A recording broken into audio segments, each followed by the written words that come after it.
Lokasi ibu kota negara atau yang sering disebut dengan IKN akan dibangun dalam satu hamparan perbukitan yang terletak di wilayah dua kabupaten di Kalimantan Timur, yaitu Kabupaten Penajam Pasir Utara dan Kabupaten Kutai Kartanegara.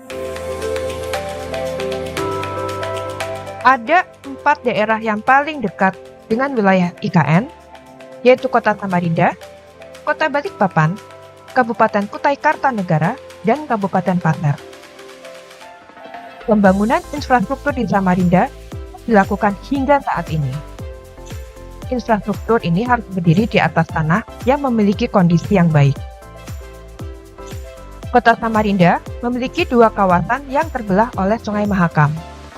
Wilayah Kota Samarinda sebagian besar memiliki kontur tanah berbukit dan bergelombang dengan jenis tanah lempung, serta terletak di ketinggian antara 0 sampai 200 meter di permukaan laut. Kondisi tanah ini berpengaruh terhadap proses pembangunan penunjang kehidupan masyarakat Kota Samarinda.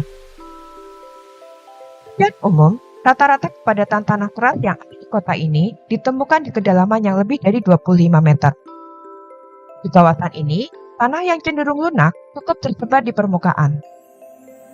Jenis tanah di daerah ini didominasi oleh tanah lempung lanau yang tersebar di permukaan.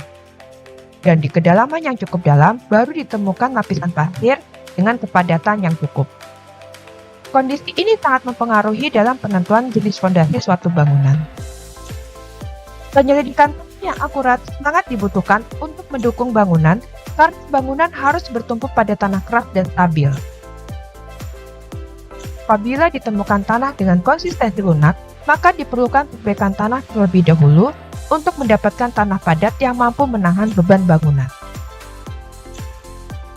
Penyelidikan tanah yang akurat untuk menggambarkan lapisan tanah dari permukaan hingga kedalaman yang ditentukan harus sesuai dengan standar yang berlaku dan dengan titik penyelidikan tanah yang harus mencukupi.